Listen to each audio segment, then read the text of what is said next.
traditional, useful. If you're in the really rural areas, the old ladies will tell you to boil some rainwater with hemp and then rinse your hair with it and it'll be beautiful. So I've been making this bar for about 10 years, but I spent 10 years actually lying and saying, oh no, I buy hemp oil. And what's in my soap? Okay, I recall that you're government, but you're not really government, so I can tell you the secret. And now finally, since last month, I can legally sell this as I can live in my truth and say, no, I grow this stuff in Golden Spray and I make hair products from it. So that's one of my big joys. And what it does from an entrepreneurship point of view, it adds to my margins. You know, suddenly I'm making an extra 200-300 rand a day that I was pretending not to make before. Sure. But it's and you know, for generations, Dhaka has done this. In fact, if I ever write another book, that's the one I'm going to write, the social and economic implications of you know, it's paid school fees for many a farming family. It's supported many traders who, if you ever wonder why rainwater tanks used to be such big business in the it was that trade. And so I'm really pleased that government is now allowing us to bring this back. I really do think it just makes that margin in agro-processing and allows you to make the move from being a small subsistence farmer to sort of an economic farmer. So I operate under a traditional healers license, which is a whole other story. That traditional healers council is a very interesting place. So what that means is I can make products provided I don't claim any medicinal benefits. Okay. So this is my hair oil. Please feel free to try. It is delicious. It's also very rich. And that's a hemp hair oil. And somewhere around here, not that one. Let me pick out another one. So what is the fix of the hair? It's high protein. I have no idea, you know, why people swear by it, but do we need to excuse the menu? And people do swear by it. They don't know. I mean, I can have a Facebook friend, so I always see how people, I don't have hemp oil, or I don't have the soap. The soap people go nuts for. And the buku, I don't go anywhere in the world without the buku soap. And the buku cream, because insects love to bite me. And so I always have it for that reason. And even though there are many other uses for it, just for that, to get the insect bite sorted, that's what I think. I think because it's high protein and very high in sugar. That one that I'm sending around now, that's my organic cannabis lubricant. Also very traditional product. But I can't talk about too much with many in the room. Yes. But it is most definitely my I'd like to see the picture for them also. yes. Who needs to see a lot?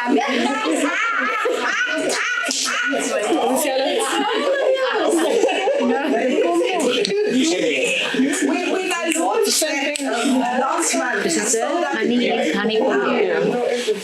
an hour. Boom. Wow. When she launched it last month, it sold out in an hour. I launched it at a nightclub in benefit of, if you want 6 workers advocacy task force. We're having a party, so I said, okay, I'm going to give you 10% everything I make. So come. And they did such good publicity, it went in an hour. So I guess it's one of these great concatenations. It contains 2 other herbal stimulants. There's some very traditional herbs that are used to very slightly stimulate and energize. Don't visualize that. You will never presentation.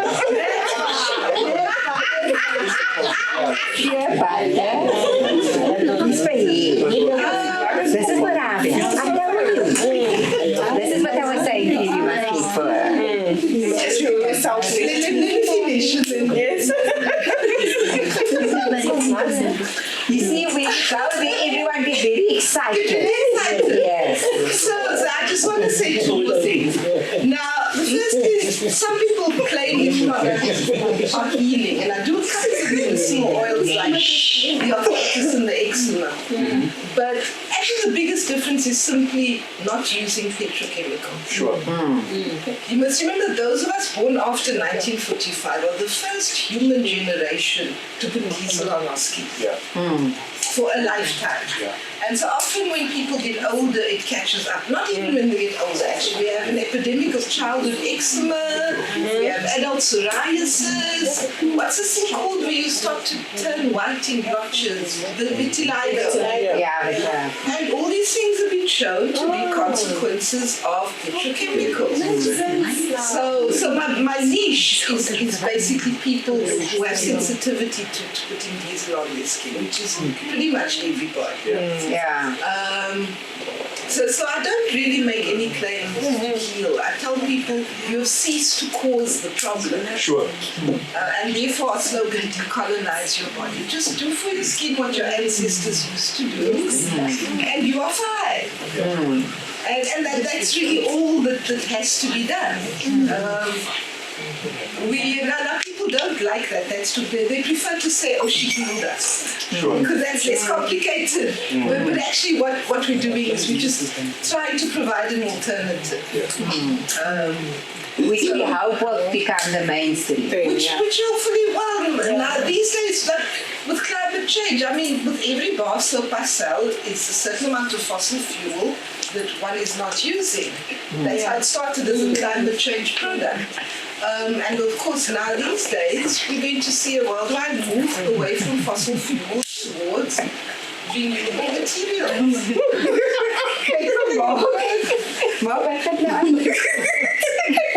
So, Dr. Abrams looking very serious. I do think it's a sign of things to come. I mean, I started out with a green market, like people who wanted to feel they were doing something about carbon emissions Sure. would buy my stuff. It started like that, and although it's now become much bigger than that now, it's almost like an IKS thing, but it's still nice to know that with every product that you buy, you're helping to replace fossil fuels and doing something about the planetary ecosystem for your kids. So I think you're right, Fatima. I think you're going to see more and more. I mean, my dream is to have 1,000 small businesses like this, because then we'll really effectively be doing something about climate change. And the more so in these big companies, you know, Johnson & Johnson just got convicted of causing ovarian cancer with their baby powder. Baby powder. Yeah. I mean, the unscrupulousness that goes on out there. So they are, you know, elephants, and I am a mouse, but I do believe 1,000 mice can take out an elephant. Of course. Excellent. So that's really my talk. Questions. Question time is always more interesting. I will not entertain questions about the lubricant.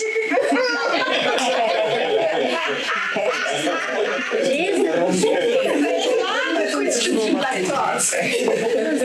That's small. You can pass them around. Everybody has them. I don't think the people at the back got a chance to. We got It's gone. So I'm back around.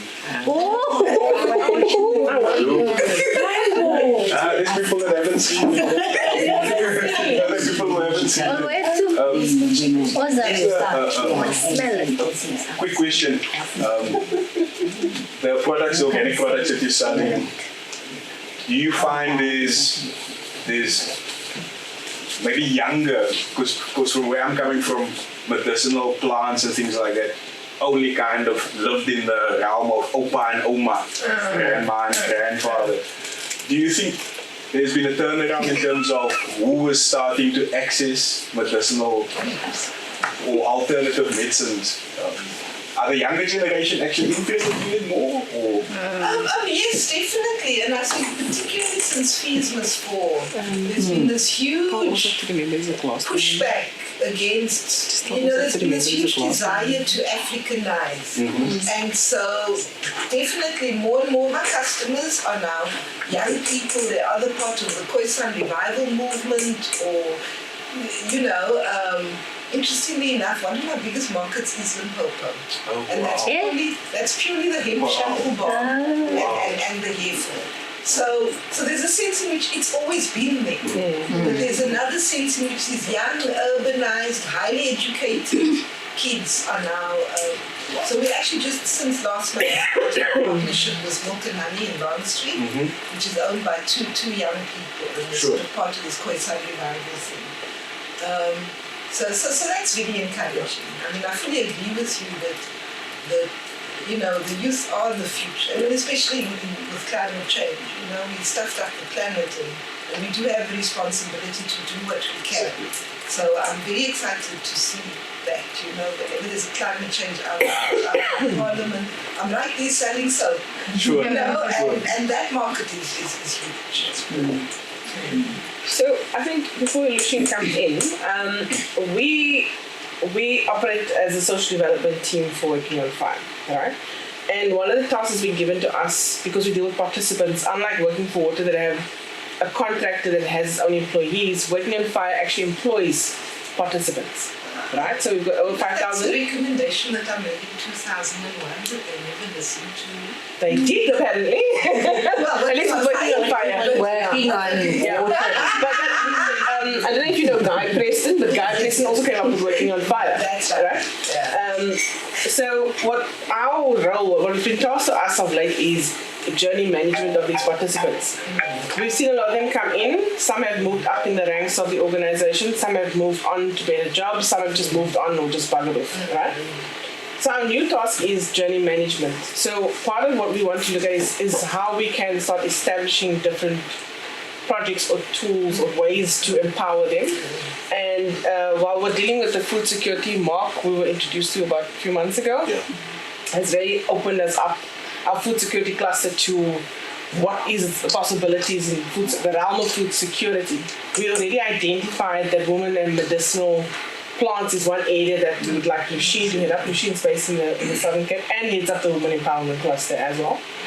So she's going to lead into that direction. But I think for us quite broadly is, what I would like to know is how we can, where do we start? I mean, you tell the story like it just happened so easily, right? And we sit here going, this is a daunting task, Where do we start? I mean, I know Spokai's mentioned yesterday about a woman, one of the firefighters, around doing beading, and we said, well, that's definitely an avenue that we could look at how we can support them. But now, our minds are blown. I mean, literally, it's a mind-blowing week for us. But where do we start? How do we start? How can we connect you and Lushin? Where and how? And I think from there, I'm going to hand over to Lushin to ask a million questions. That's actually what I wanted to ask. Oh, my apologies. Where do we start? Because we have these females, or the participants that we really want to grow, and to see them moving or lead into entrepreneurship, and then eventually exit the program. So, are you able to help us and guide us, or? Sure. Let me start by saying it wasn't easy. I worked 2 jobs for 20 years. Wow. A little crazy. So if you're a little passionate like me, then no problem.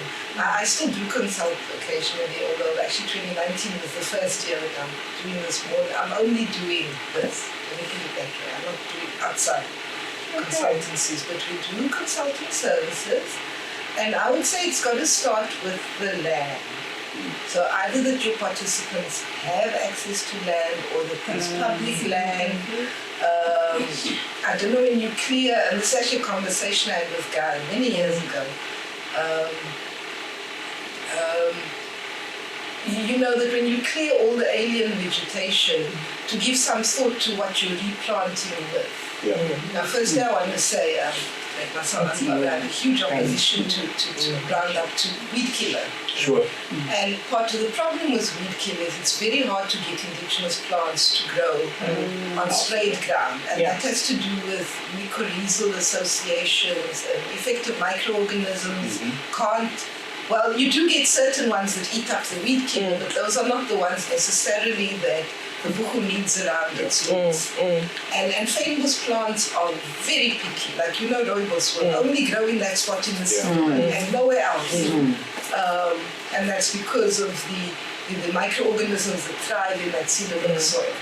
But not all plants are that picky, but buku, for example, will only grow in certain places, or you can only harvest certain plants. So I just wanted to put that out there. But so when you have cleared and you're thinking about replanting, give some thought to what are you replanting with. And if you can make that part of your regular program, that you respond to the first point I raised, which is around accessibility and balance. And it doesn't have to take up a lot of space. I started this business off a hectare. And part of that was I wanted to prove that you can make a living off a small piece of land. This model of one farmer owning 4,000 hectares is a very colonial model. That's not how it needs to work. And that, by the way, is something I think the youth is also finding attractive. You don't have to be bias or farm work. You can actually be something in the middle on your small holding. Your food gardens, for instance, you can just plant around the edges of your food, and that serves two purposes. One, it will keep away insects and pests and things because it will confuse them with the different smells. You can plant as windbreak. You can plant as shade. If you want, maybe even just plant plants like that has a beautiful plant to plant. Because what you get over after processing makes the most lovely mulch. It's very, very microorganism friendly. So this kind of, when you start thinking in an indigenous way, and you start to see how you kill several birds with one stone. It's horrible, but how things fit together. So you don't need like new ambitious projects. You need to look at what you're already doing and see how you can sort of fit in to the hachis that are there. And yes, the consulting service we offer is you can take any piece of land in any climatic zone. Okay, now my specialty is Western Cape framers. Sure. But I do, if you say KZN or wherever, I will do that research for you and I'll say, here's a short list of useful plants. This is what will grow naturally where you are. Here's what will grow with maybe a little bit of additional watering. For example, I grow lots of Eastern Cape plants because with climate change, I thought I'd better plan for it to be hotter. So I grow lots of Eastern Cape plants, some KZN plants. So that kind of planning, saying, okay, this is what used to be used in that particular area. This is what should grow well. And then I will provide you with a list for each site. And if it's something I've grown myself, also, helpful hints on how to grow. I can't, unfortunately, fit in the entire country's ecosystem on my hectare, but I grow a lot of different things. And I think it's a fortunate invitation because what I specialize in is indigenous oil trees, because I make some. So I sort of re-domesticate trees that, take sweet thorn, for instance, sutore. This tree is one of the most common trees. Now the sap the sap, maybe you've used it as a chewing gum, but it's also widely used in the pharmaceutical industry. It's used for cough mixtures, it thickens, it's used for foods, it's used as a powder, and we used to export this globally in the 1880s.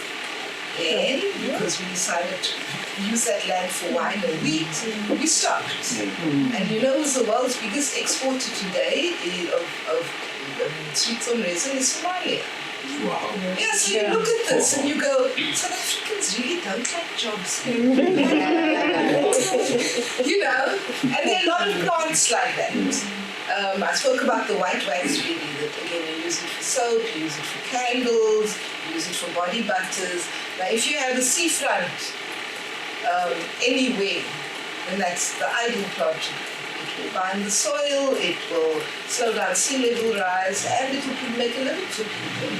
You know, so I always wanted somebody who maybe works with fish and maybe to diversify now that there's no more fish to Or that they're full of mercury. and they're full of mercury and the fish that are left, exactly. But so for every spot there's always an ideal plant assemblage. There's a guild of plants, there's certain plants that have grown together since time immemorial that will form a useful. In the southwestern Cape, I mean, I have 69 olive trees. Because most people don't know the olive tree is indigenous to here. I found out very late in my life. Yeah, you know, and soft olive soap. It's actually the original soap. It's kind of like a liquid olive oil soap. And I make that every year, and I go, yo, this soap is now, you know, it's millennia old. And as you know, olives, it's not something you have to work to grow. Olives grow themselves. They do take 10 years to fruit, but I have ways of making them fruit earlier that I will expand on at length if you ask. So that's what we do, and we walk you from the plants. Once you've figured out a set of plants, once you got it to grow, because like I said, the practice is always much more complex than it sounds. To then walk you through whatever products will come through. So I'll give you a list. I'll say, here this spot, here are 10 plants that will grow well. From those 10 plants, you can make this. And if you're doing several different projects around the country, it might be that they will even trade with each other. Yeah. One of the things I've always wanted to encourage is beekeeping, for the simple reason that are you doing it already? Now, I will buy all the beeswax you can provide. All of it. Because, you know, there was a time when was it 2 years ago when the colony collapsed, I had to buy imported beeswax from China and it broke my heart. You know, because as much as I can, I do buy in things, but when I can buy locally, I always do. So I will teach you how to make this, how almost all of the solid butters that you see there, the body butters have beeswax. For instance, there's something you're already doing. I don't know what they're doing with the beeswax at the moment, but a lot of small farmers don't know that there's a market for it. But I will buy all the beeswax you produce. No questions asked. I'll be happy to. We've had 2 gentlemen exit the program and are successfully running the beekeeping. Wow! It's in Malanga in Krasco. So, Okay. but we want to replicate it. Replicate it. I think it's the single best thing to do. Firstly, because you're grazing on other people's ground. Basically, you don't need a lot of space. You can, if you want to get fancy, plant all sorts of bee-friendly plants. And, you know, and there's several plants like the sweet soil that we do both things. It will feed bees and produce an economic product. So there are lots of plants like that.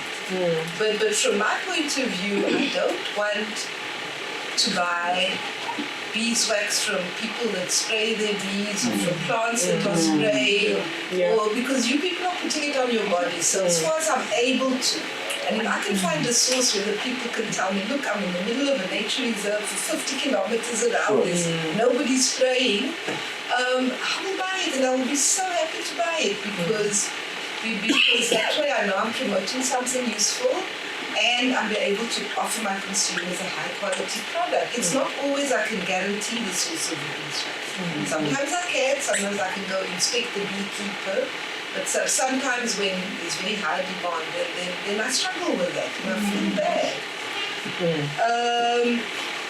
Like I said, olive trees I've already mentioned. I was trained for years and been able to buy my olive oil from an all-woman project. And haven't been able to so far because I'm the only woman that I know growing olives, you know.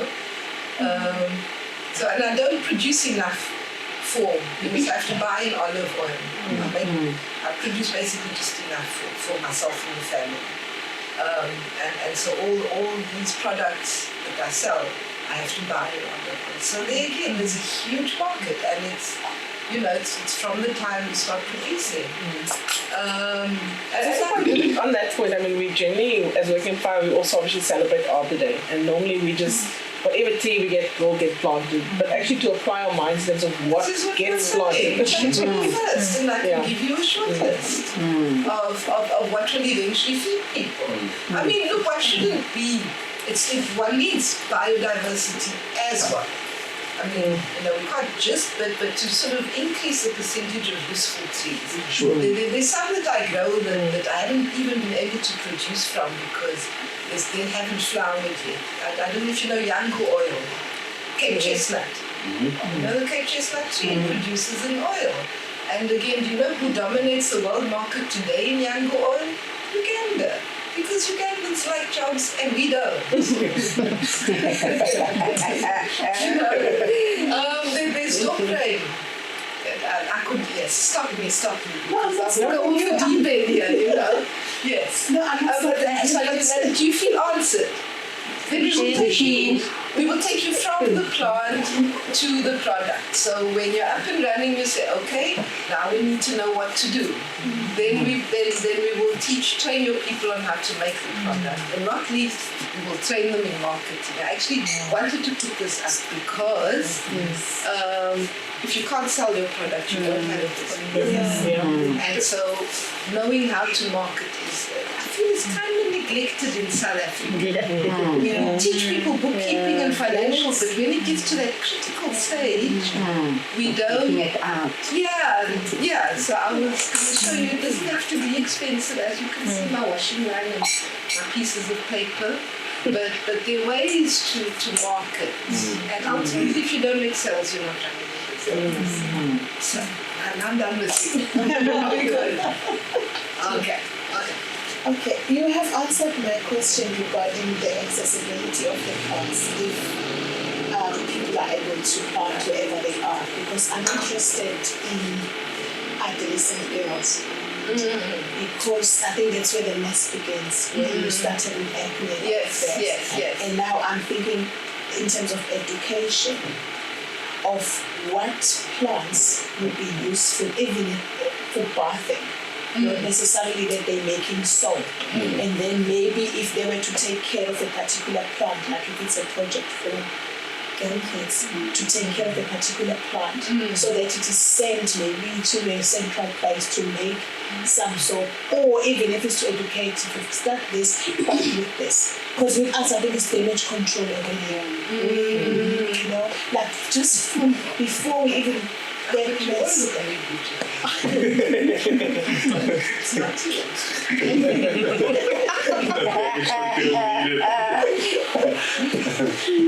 I do some work with the Girl Child movement. I don't know if you're familiar with it. And my dream project actually with adolescent girls would be to grow something from which they can produce recyclable plants. Wow. So there's certain weeds and plants that can be used for that. Because then you're fulfilling a lot of objectives with one program, and then this is what the Girl Child movement does. They're running their sort of mini entrepreneurship clubs, was producing recyclable pads and selling it to girls at schools. And they've been doing this for 2 years. So they're not making money yet, but I think if they can do it and they're purely an NGO, then recyclable pads should be able to. And they're of course not doing it from the plant, they buy material. But maybe to think of something like that, if that would interest you. That's a lot of work, but then again work's what we're wanting to create. We'll sell that to Guy. Yes, recyclable pads. Well, he showed me a panty liner a few months ago, made of invasive alien plants. No. Wow. He carries it in his wallet. That's amazing. Yeah. They haven't started yet, but that one was imported that he showed me. But he said it's on the cards, he'd like to do it. Wow. So imagine if you show him that one. And he's all for job creation, right? Yes, to create something from those. I mean, I don't know what to do with them but burn them, because it's such bad wood. So isn't it maybe something that like WOF with Guy and you can explore? We can explore. That's what we should do. We should keep an open mind. And Shonipili, who asked the question, wants to do it with a girl child project. That's beautiful. I think it makes sense. It's that convergence somehow, divine convergence. Also because it will give them an opportunity to relearn ancient skills, right? And you know, back in the day we used to have initiation schools for girls, and then we stopped.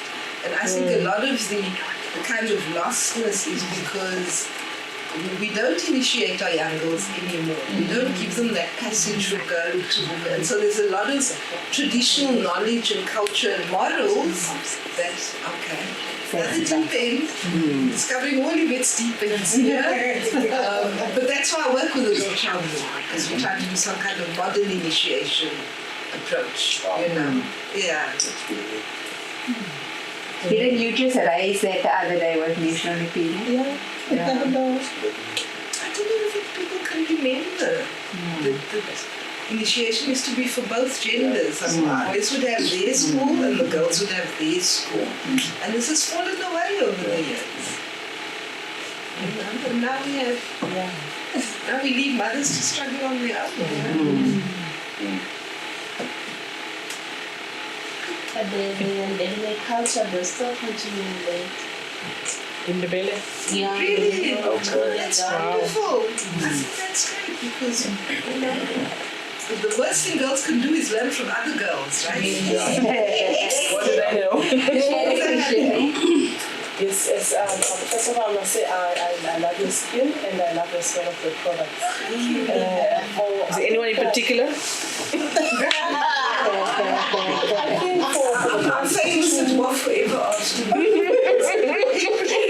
For the past 2 years, I've been trying to make candles, but I haven't quite mastered the art of making them. But I do make some that I'm using for myself because I've been buying a lot, so I decided to just make for myself.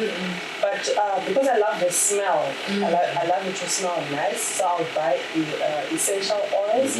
But I love this garden natural smell. So is there anything you could recommend I can put in them, like the natural herbs that I can put in? And also, what hair products can you recommend for me for my type of hair? Oh, no, so just you must have The him. you must have the hem. The him. That's the one everyone go crazy for. You still make Yeah, a but dye also. that's him. That's Sheba. Oh, that's sure Yeah, because that is the But the him. Yeah, for some reason I struggle to stand it. You know, sometimes I make products and they're on the market and I take them off the market. And then the minute I take them off the market, somebody comes and asks. Sure, So sure. life as a business person is really interesting. Try something. Feel free to try something. And the soap, the him soap is quite popular. Normally I recommend shampoo with the hemp shampoo bar and then use that afterwards. Sort of old school. Yeah. Yeah, I don't know, but my granny would wash my hair first and then she put in Vaseline and Bill cream and then she would cat it. So it's that old school beauty regime. Yeah. No conditioner. I can buy some today. You can buy some today. Explore a whole new world. The eczema thing? Can we talk about it? Oh, the eczema thing, maybe. If you can talk about the eczema thing also. The eczema cream, I did hand around the sample, right? Somewhere there's eczema cream. That's, no, I didn't. Wait. They did this one. Yeah, you can't put whole products in candles. That's what I was going to say. It'll catch fire. It'll catch fire, yeah. I set fire to Centre for African Studies desk one day when I was demonstrating a Khoisan oil lamp and set fire to it. So Okay. She works at working on fire. She should not be starting any fires. yeah. Well, if you want to put a scent of any plant into your candle, you have to sort of melt it with the plant in and then melt it out again. Sieve it, melt it a second time and sieve it. And that's where the smell, but you can't leave the whole plant in your candle. Yeah. Okay. I'm not being invited. She's not done. She's not done. Just now, not just for myself, I think there's something that we can use as a filter. Are you doing any type of courses where people come to you and then they learn how to make their own oils or Yes, we do. You can. We charge. I don't know. My marketing manager will have to tell you, but you can. You can send the group to me. I will teach them to make. I start with this soap. And that's the buku soap. The buku soap is kind of the basic. This is soap making 101. Yeah. And this body butter making 101. And then they do this, they take a week to learn to make this, and they go, and then they come back, and they mastered this, and they come back, and then we say, okay, what's the next step? All the way up to the very complicated, like this arthritis oil is probably going to take, somebody has to at least be practicing for a year before they kind of get it. It's very, Indigenous knowledge systems is knowledge intensive, and there's no substitute for doing it over and over many times. That you really can't theorize it. You actually have to practice it. How I got to be a good soap maker was standing in my garage making the same soap 1,000,000 times. Okay, maybe not 1,000,000, at least 100 times. Before I got really good at a particular pattern or particular mix. And the same with oils. I've burnt so many and boiled over so many and taken my skin off with so many. Sure. Till I got to a point where I know. So we have a program. Yeah. We'll also come to you, but then you have to be 10 or more. We do 5 or less, and it's easy for you to come to my workshop. There's a lot of equipment you have to move up and down. Okay. So yeah, and then we will also teach you, not class 1, but so around class 4 or 5, we teach you how to do things like extract scents from herbs. But I say that's advanced. There was a hand. You had the question. No, I just wanted to know where can we buy this, and is there big bottles and The loo. no? I'm not kidding. We had a customer once that came and said, "Do you have a big bottle?" And I didn't know where to look. And how much is it? We have a stall here behind Parliament every Friday. Okay. At Sunrise Circle in Musenberg every Sunday. Oh, that one I will go. Yeah, we have a monthly. Oh yes, right next to you. Yeah. Every Sunday I'm there. And we have a monthly market in Long Street. So if you just follow our Facebook page, if you order over 600 Rand, then we will deliver to you. And we also have a system of distributors. So when you're talking about creating employment for women, a lot of our people started off as customers, and then they figured out, well, if I just distribute to my friends and family, then I will pay for my consumption. And so that's what they do. And some of them have grown beyond that. I say like that. The woman in the purple, she uses 40-50 bars of hemp shampoo bars at a time, and she has a full-time job in Department of Health, but she does this on the side. So it's very interesting exploring micro-entrepreneurship. We kind of constructed it so that it floats with the woman's working day. You can do 2 hours a week, or you can have a stall and do it more or less full-time. And we have all kinds. And we've done this for many years. But we found that that's kind of necessary. It's necessary to not expect everybody to be able to do it full-time. Sure. And to go with our distributors through the up and down. So we do a distribution, marketing, training. And we do have a program where, a micro-entrepreneurship program where you start off as a distributor. And we have a sliding scale. So if you're buying 1,500 Rand or more as a product a month, then you get a 50% discount. And that's how you make money. You make money with that 50%. Sure. And if you hit a level that creates a job, so if you're selling maybe, I don't know what you consider a job, 5,000-6,000 Rands worth of product a month, then you can come and we'll give you free training.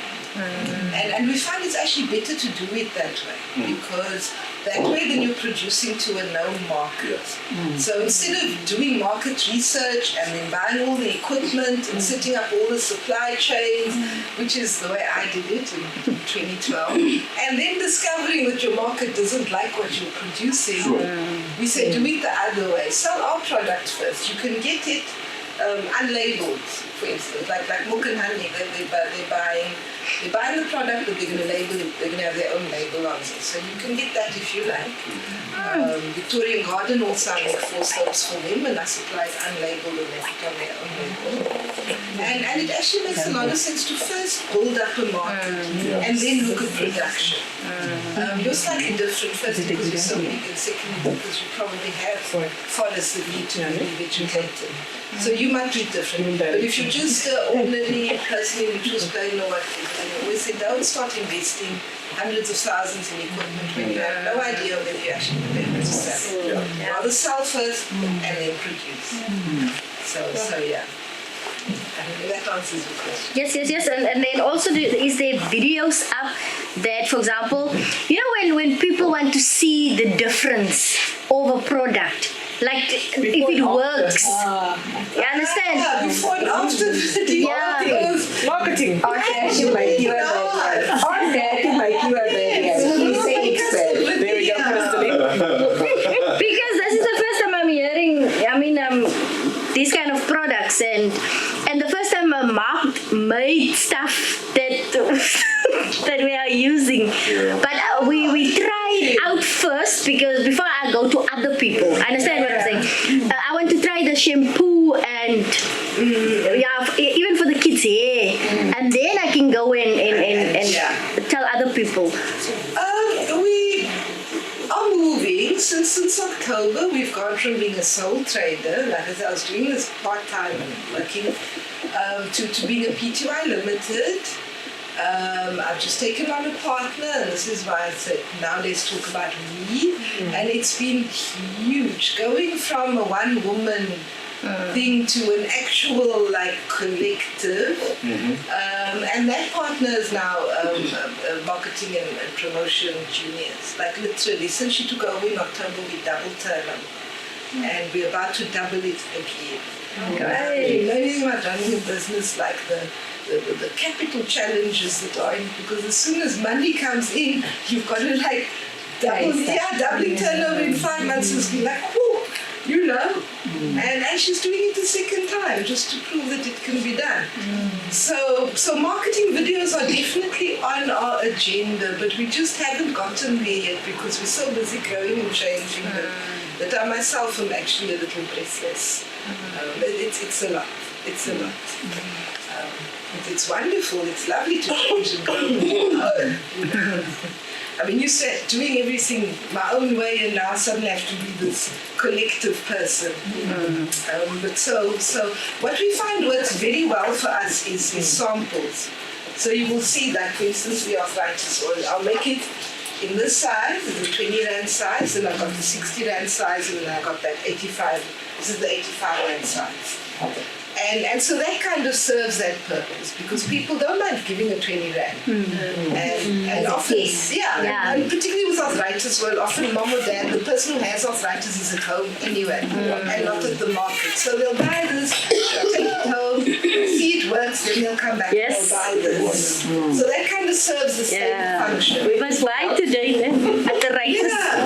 And I've generally found that hitting the right size is really important. Absolutely.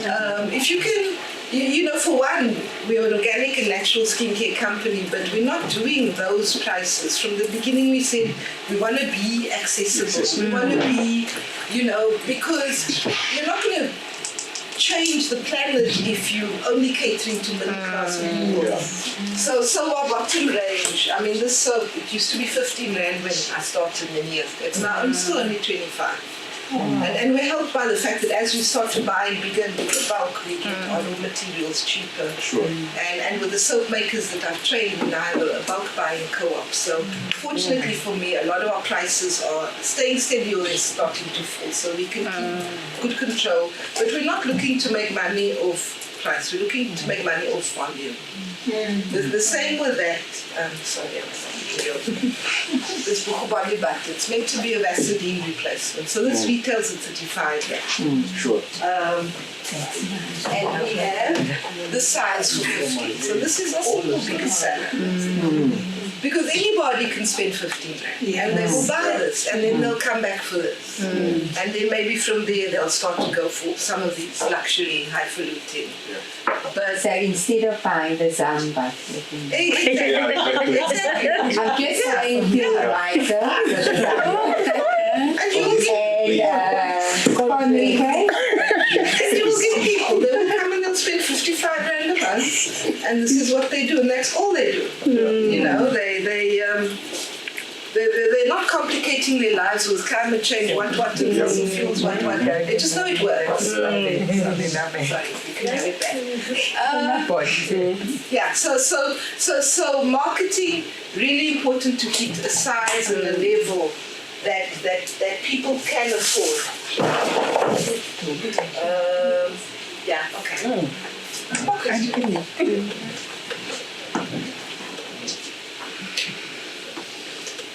Limpopo, you quiet, ne? Opportunity. Highball. And it's already Become a distributor.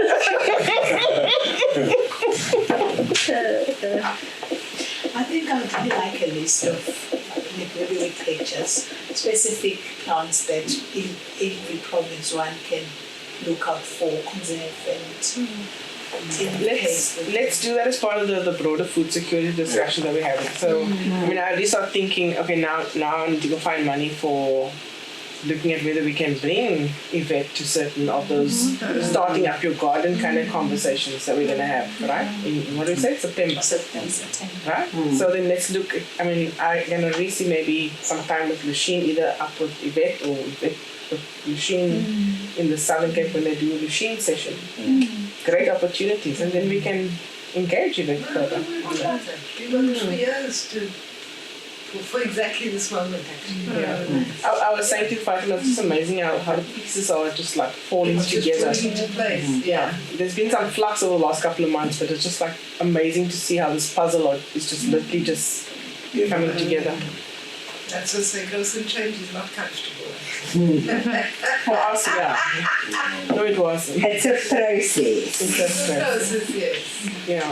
I think also the main thing for me around our women is that, you know, we battle to maintain the number of females in working on fire. Fitness to a certain level. Yeah. Right? Into the top of the Langeberg heads. Yeah, so then we also then deal with obviously after they've given birth, after maternity, battling to get up to that firefighting standard. But I was saying if we can create the opportunities where they're providing production days, but production in an avenue, Exactly. then means we can still talk about the person days that they want from working on fire, while we're also creating opportunities and eventually facilitating exit empowerment opportunities where they can grow further, you know. And like I say, you don't have to, this process is specifically designed so that you can fit it in, because we came from this feminist perspective, so that you can fit it into what women really, I mean, I have to say, I did a lot of business education since I started. We got seed awards, we got offered so much training. And I struggled until somewhere around 2015 or 2016. I said, you know what, Yvette? Stop looking at what you're taught and look at what you're actually doing. Look how you're actually running this business. And I then realized that everything I've been taught, I was learning it, but I wasn't doing it. Sure. And that's because it's kind of a very male middle class model. You know, you can't have children if you run a business because you're supposed to be able to give 24 hours a day. You're supposed to be able to travel. You're supposed to be able to put in weekends. You've got to be tough and aggressive and competitive. You know, like that's the way you kind of get taught entrepreneurship. And it's only when I started realizing But actually, you don't do it like that at all, in the slightest. I mean, I combined this with another job and traveling once a quarter, so I had to develop it to be flexible. Sure. You know, and I did, especially when I built a biogas digester in 2010, and I then spent 2 years checking my labor hours. Like, how long does it take me to fill this digester? Do I make, I'm a bit weird like that. And, you know, does it pay me in the amount of gas that I'm getting versus going to the shop and buying gas? And yes, it did. And there's research from Uganda that also shows that there's a net energy gain. But a lot of these projects, we went to, with Project 90, I went to look at this one project in, where's this Valley of the Thousand Hills? There's a chief that built a biogas digester that after 2 years it stopped working. And our specialty is I go around and I examine failed biogas digesters. Why does it work? And 90% of the time it's the human element. So we went there. And I asked the woman, why is this brilliant idea not working anymore? And they said, you know, we got tired of carrying cow down up the hill. Okay. Okay, ma.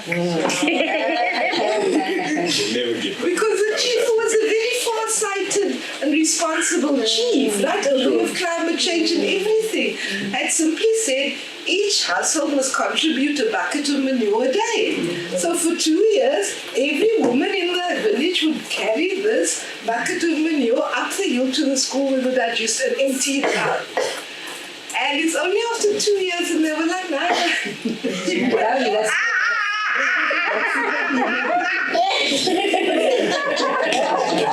So that's what happens if you ignore the woman factor. Yes, what I'm trying to say. The realities of women's lives. They sit closer to where they are. They don't have to walk up there. Really? Is it never occurred to the chief to do anything? Michael! The story is fine.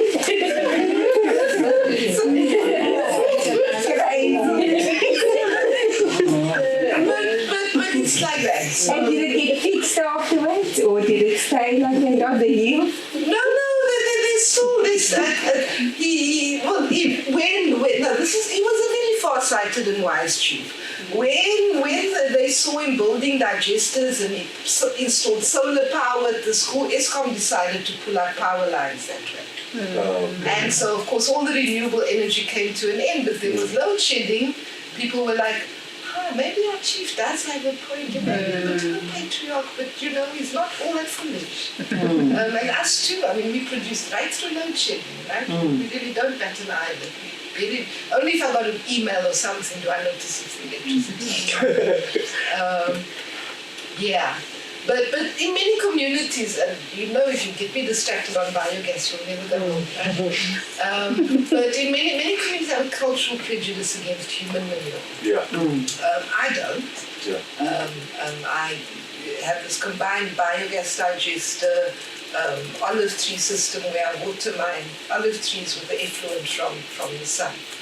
And so we have a digester system where it's fed with sewage from the house and it comes out on the other side nicely fermented and full of microorganisms and then feeds the trees. And it feeds the roots of the trees, not the patches of fruit. But yeah, I'm not one of these human people who go, grow vegetables. No, I'm not like that.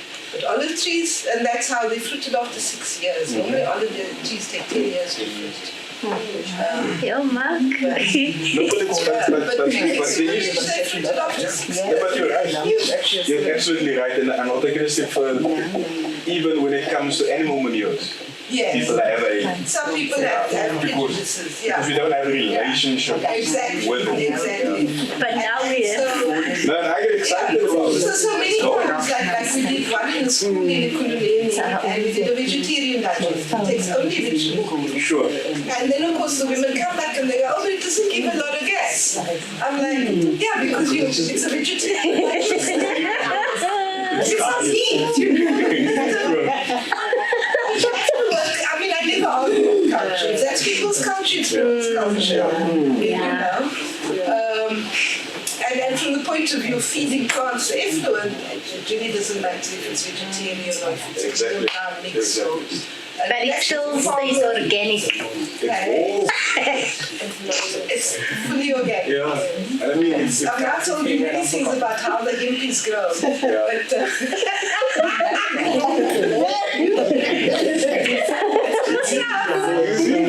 I'm not the only one that knows how to I just want to say, as a farmer, I actually the value of the fertilizer is much more than even the value of the gas. And all these cost calculations that you see with biogas, they think of it as energy. They look at like your islands, but actually, if you think of the amount of fertilizer I've never bought over the year, Sure. and the fact that any drop of water that comes onto my place never leaves it. You know, the water gets recycled on the spot. And that actually saved me so much money that now I stop to think, I go, so there's value in being a little crazy. No, there is. I only realized that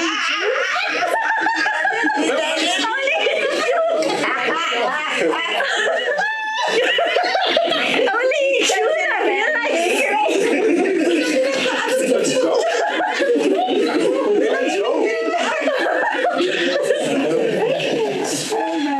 Thank you, Mark. No, but I'll take it a step further. It's with climate change, obviously there are challenges. And I think for me one of the biggest challenges is having to see the world as it actually is. Because how we're currently seeing the world isn't reality. Exactly. So our relationship to things obviously matches this non-reality. And as we change our spectacles and the perspective of the real world, our relationship with things kind of has to change. So I'll make an example with water. We had water shortages. In less than a year, we were able to change our relationship with water around. So for me, it actually touches on everything. And the manure thing is one of the things I'm actually very passionate about. Because if we can just change our relationship, not just to animal manures, but also to our own, it will help shape this new world with trying with hope. Sorry. I'm sorry, but you know,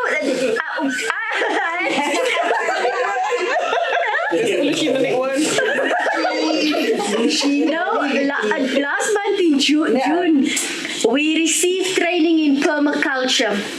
Only a few in the room, and there is where we learn about this gold. So we see things in a different way. I'm not there with the human yet, but at least, So what you explained now with the whole water and the whole system, at least I see it now. Before, I didn't have a clue of what is happening. And even when you grow things and the fertilizer and stuff, fertilizer for me was something else. But now, And you can see I specialize in non-food uses. Sure. And that's because when you take something, it might look great in the urban setting, but when you take it out to very rural places, you want to be foolproof.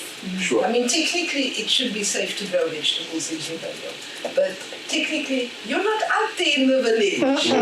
People are doing whatever they do, and so what I specialize in is, as you can see, non-food uses. Sure. And certainly the combination human manure and oil-bearing trees is super fantastic. It doesn't cost me a cent. In fact, why I built a digester is because I'm on this farm and the municipality has a stupid system where they send a truck out once a month and they pump your oil. And I'm like, how much fossil fuel is that? And they would charge us 1,000 rand a month to take away all that fertilizer. So that's been paid for itself in 2 years. You know. And if you look, my last research report for Project 90 we launched last month. It's on the Project 90 website. And it's a case study of the city of Cape Town. And it crunches the numbers of if we took all our sewerage works and converted them to biogas, how much money would it cost? Sure. And what will fascinate you I mean, we ran this through 2 panels of experts because nobody wanted to release the results. And actually save 5 cents a kilowatt.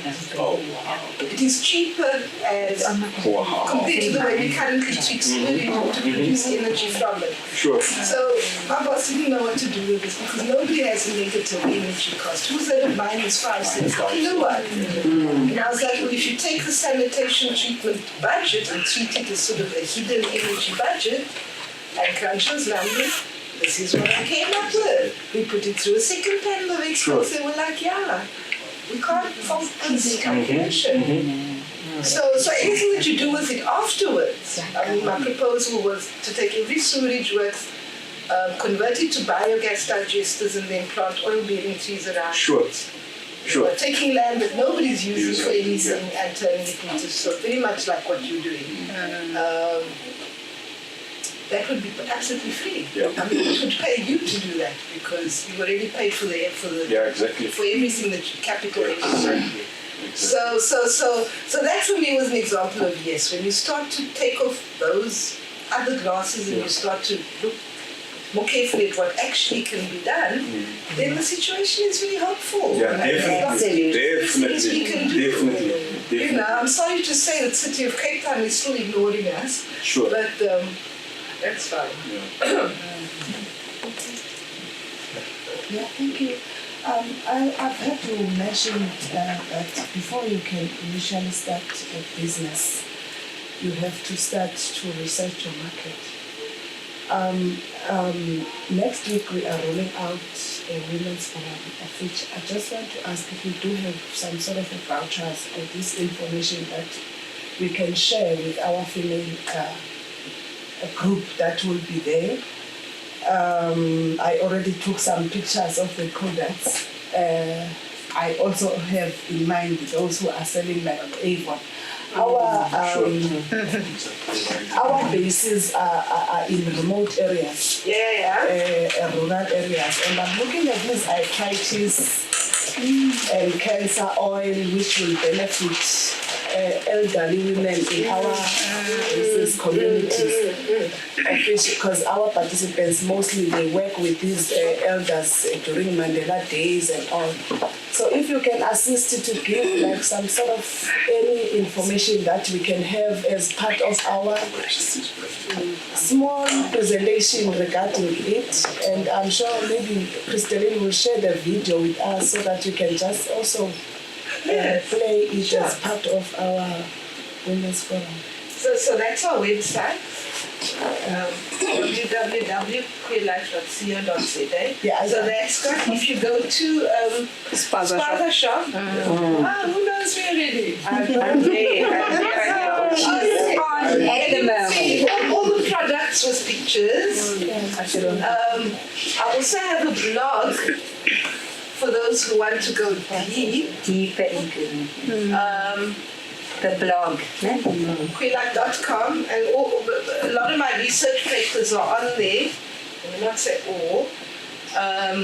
But if you even just go to the blog, then literally you can start with 2012 and you can read your way through how the business developed. I don't know if I have a blog, but anyway. Up until about 2018 there's posts. So there's lots of, there'll be deep posts about what buku is and the Latin name and how it goes, and I used to put those things because sometimes our distributors want to know. Sure. So clearly feeling for you that wanted the information about the plants. There'll be stuff out there. So then we have a Facebook page, Queer Life, also with lots of pictures. Whenever we launch, like you'll see all the Daka products are on the Facebook, but they're not yet on the website, for instance, because we're not getting there. And then we have a YouTube channel.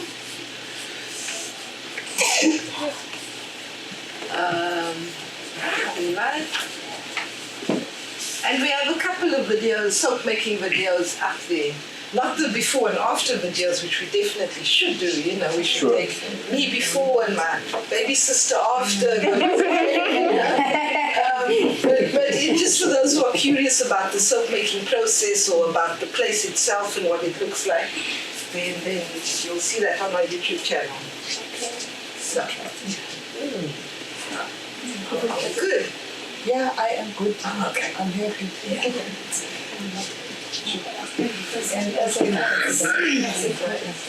Cracks and burns, this one, the buku. Buku is technically known as an adaptogen, meaning it boosts the body's ability to heal. And how it does that is by speeding up your metabolism a little bit. So Western science has always wondered, how is buku good for so many different things? Sure. But the reason why is because it speeds up your metabolism, it boosts your immune system. So one of the things it does, it replaces old skin with new skin a little bit faster. Yeah. So it'll be good in the field of massage. Absolutely. Absolutely. I do, depending on how painful the arthritis one is also good for inflammatory. Yeah. And then I do this in the extra strength version that unfortunately I'm out of stock. But that will take care of burns and Fatima says insect bites. Yeah. I tell you, that's incredible because like a few minutes later it will be gone. Yeah. And generally if I have like a mosquito that bites me and I don't have the stuff, then maybe 2 weeks later it's still there. It's itching and it spreads because I'm allergic to the bugs. So you will can ask your vet sometimes just before I'm going somewhere, then I'll phone and I'm frantically trying to get it because I don't like to go without it. It was back in the day when we used to have a little bit of a chaotic system. But now we have a system with regular markets, so our distribution. En Zayima, I'll go out to Zayima and call pay to get it. It's shame. You have supply in your water. We want to get a shop one day, but also we actually liking this whole system because it means we go to people, and people don't have to come to the waterfront or whatever so although we're saving for I don't know if we've ever actually stopped doing. I love markets. Like you say, marketing research for us is an ongoing thing because we have the markets. We're getting this direct feedback from customers, and so a lot of our new products come out of that dialogue. Somebody will go, "Don't you have something for this?" And if 10 people ask me, I go, "There's a market there." You know, and then I develop a product. Have you heard of gout before? Authorization. My mother, every weekend I must hear about that Tobas. Shame. So try Stay away from red meat. She doesn't want to listen. Actually, Red meat, tea and coffee. her trigger is actually seafood. Ah. And she doesn't stop. She'll say it's worth it. Sure. Not after she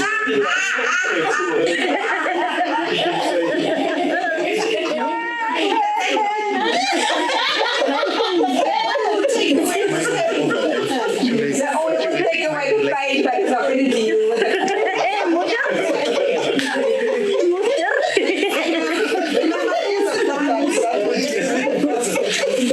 I made my peace with the family. The cannabis oil,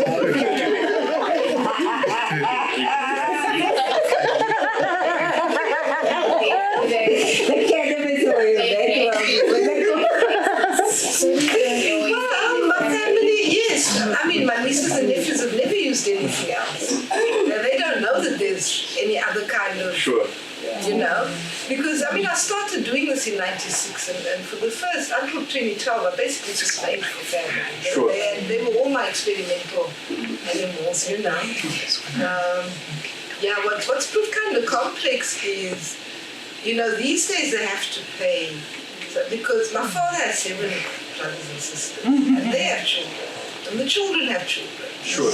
And so once I went commercial in 2012, I had to explain to them, look at you can't all get free soap. I mean, it's just, as I say, dealing with the daily realities of women's lives, you know, so they now get a family discount, but it took me 7 years, and now that we're a public company, I've got even up to, it took me 7 years to get them to the point where they stopped grumbling about having to pay for their soap. Because they were like, why can't you like give us all free soap? But you realize you're 150 people. That's a lot of free soap. A lot of free soap.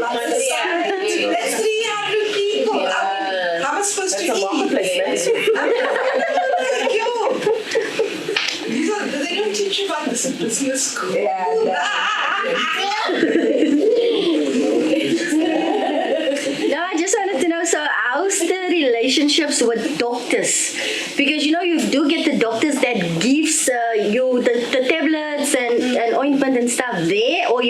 buy, obviously pharmacies and stuff. But you also get doctors that will refer you because they, you know, like the old, they still believe in the buhu and those kind of things instead of you going to buy the ointment in Clicks and those kind of places. My father was a GP, and I think he taught me a lot about healing, especially diagnosis. He taught me that 90% of healing is having the correct diagnosis. Yeah. He was an excellent diagnostician. There'll never be another one like him. But so, although I deplore synthetic pharmaceuticals, I mean, anything to do with petrochemicals, I will go off on a deep rave. But like you said, varies from doctor to doctor. You have some very bad examples.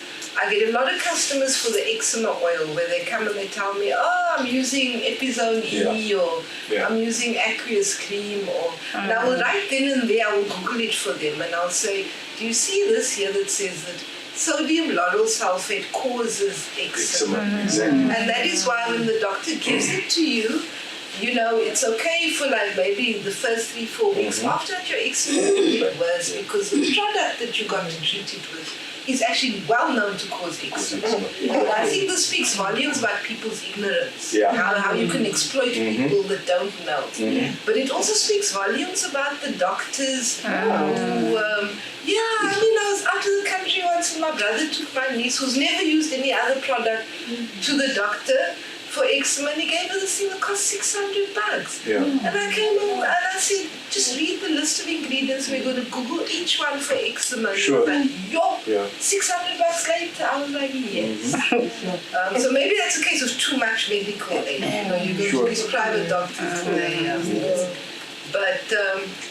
but yes, then you have other doctors that will refer. And particularly when it comes to diseases to which there is no modern medical answer. Psoriasis, I mean, certain things are incurable. Sure. I have patients, fibromyalgia, all these, there's a rash of inflammatory diseases lately. Fibromyalgia, multiple sclerosis, my mom died of scleroderma, and I'm not sure what that is. I suspect it's something in the water. You know, there's chlorine in our Don't say that too loud, you might just get bombed. Don't say that too loud. Chlorine kills your effective microorganisms in the gut.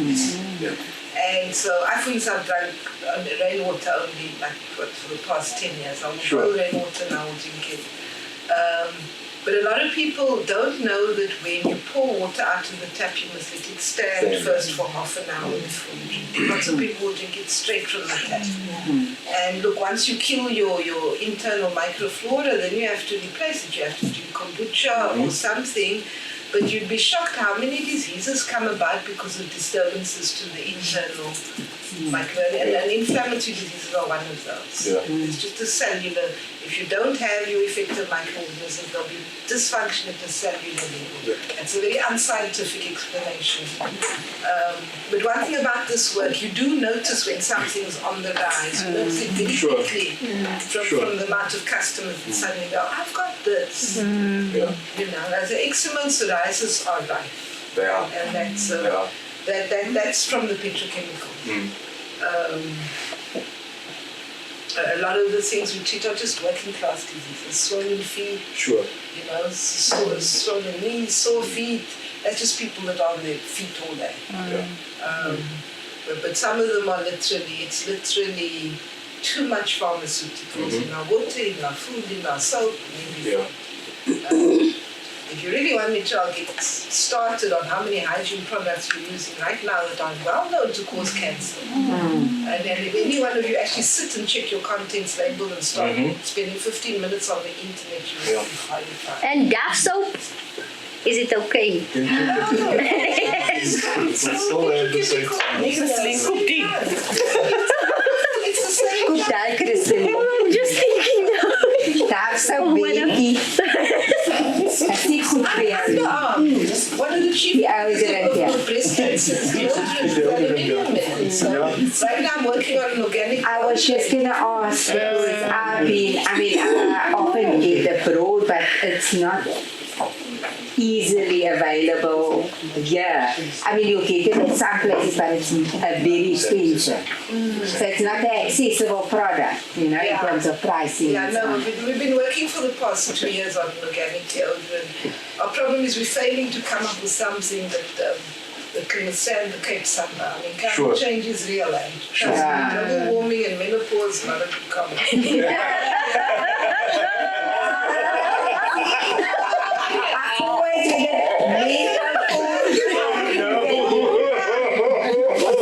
So we have products, but they're not enough for people. But you're going to work on it, right? I'm hoping for the summer to come out now with at least the best that we got. At least when people are at home or in the evenings and they don't have to. Because that mum and that stuff, it kills women. Yeah. That's the bottom line. That's very Google it and you will see. Definitely. It's You must go around to companies and educate them. I should. Now that we got this marketing and promotions person, no doubt. That will be the next Colleen thing. and Machine, do you have a speaker for your woman? No, we were listening. Oh, okay. Yeah. That's why it's for I get you. They're going to keep you for the Women's Day events, you see. I will try very hard not to talk about cancer. I can be a bit real sometimes. Because that's so cheerful. But I guess that's a good note to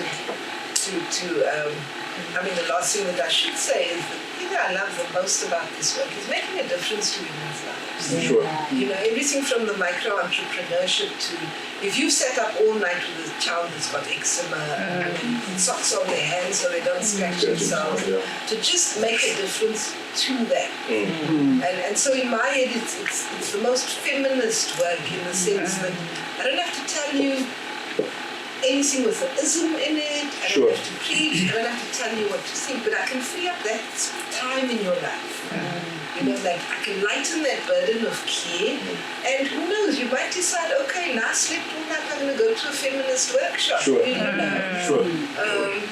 So that for me is always fulfilling. And it never fails to make me happy that I listen to my inner voice and that I'm not a professor to university these days. Because to make an impact in a woman's life is huge. In gardens, most of our clientele is actually domestic workers. And they walk down about 4:30 and they all start off with that 20 rand thing for sore feet. Everyone of them. I mean, I've seen people take they ask 20 rands out with their bra. You feel so bad. But in my head, it's a vote. It's somebody saying, you know what, I believe in this that much. So yeah, it's feminist work, although it goes via biogas digesters and other interesting things. So I would love to use the shop. And the good part about this, we can't go back to our people to sell this entrepreneurship idea without us being the portfolio of evidence. So we were so excited as SDPs that all of us we are going to buy from these products so that we are going to tell others that these are the changes. So we can call Christian to say this before and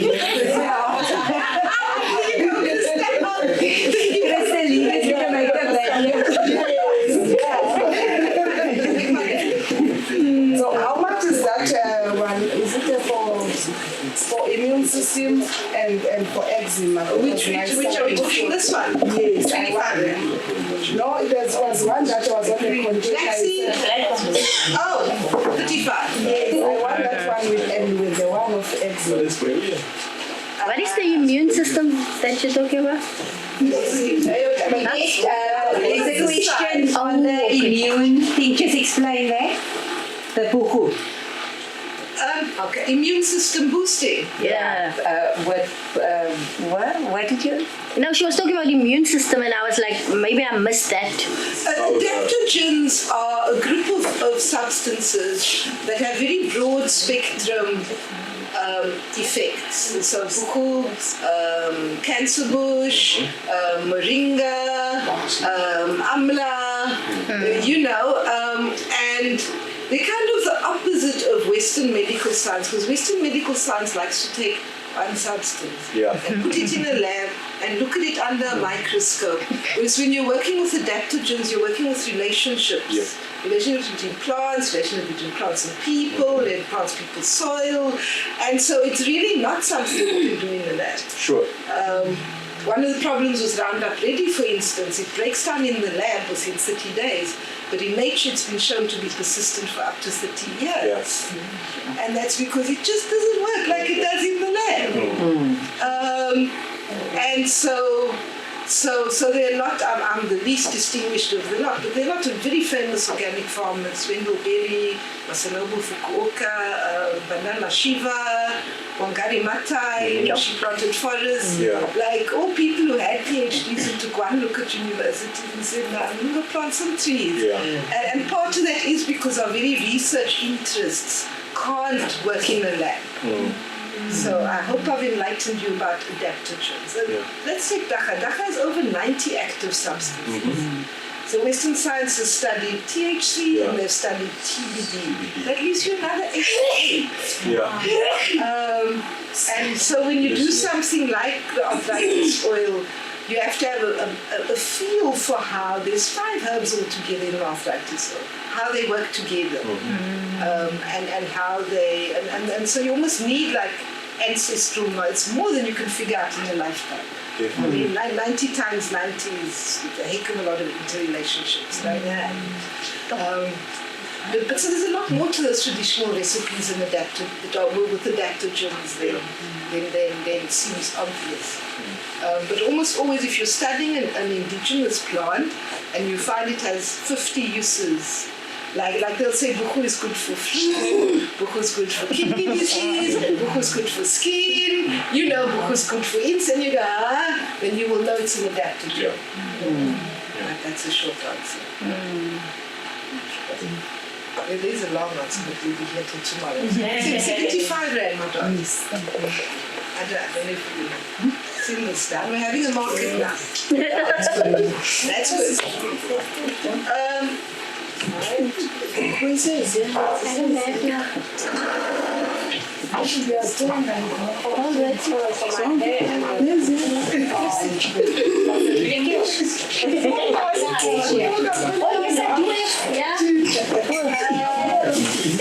What a small one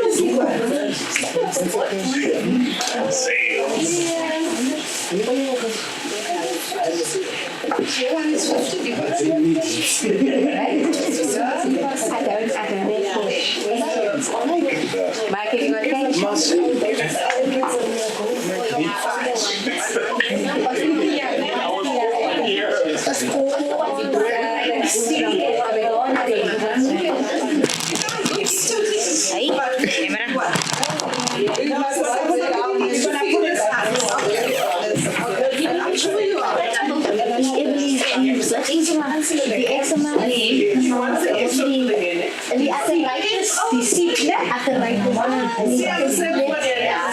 Yes.